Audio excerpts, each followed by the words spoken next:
শয়তান কেন আমাদেরকে আয়াতুল কুরসি শিখিয়ে দিয়েছে তা জানতে হাদিসটি শুনুন। সাহাবী আবু হুরায়রা রাদিয়াল্লাহু তাআলা আনহু রমজান মাসের এক রাত্রে জাকাতের খাবার পাহারা দিচ্ছিলেন। সেই সময় শয়তান মানুষের রূপ ধারণ করে কিছু খাবার চুরি করতে আসে। আবু হুরায়রা তাকে চুরি করতে ধরে ফেলেন এবং শয়তান তার মুক্তি পাওয়ার জন্য বলেন সে খুব গরিব এবং অভাবী, সেজন্য সে খাবার চুরি করেছে।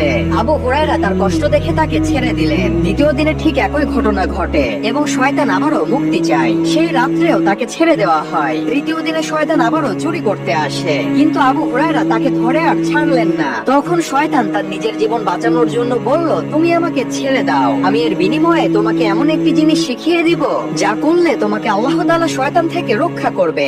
এই বলে তখন সে শয়তান আয়াতুল কুরসি শিখিয়ে দিলেন। এই ঘটনা সাহাবী আবু হুরায়রা রাসূল সাল্লাল্লাহু আলাইহি ওয়াসাল্লামের কাছে বর্ণনা করলেন। তখন রাসূল বললেন, সে শয়তান তোমাকে সত্য বলেছে। ইসলামিক ভিডিওর জন্য সাবস্ক্রাইব করুন।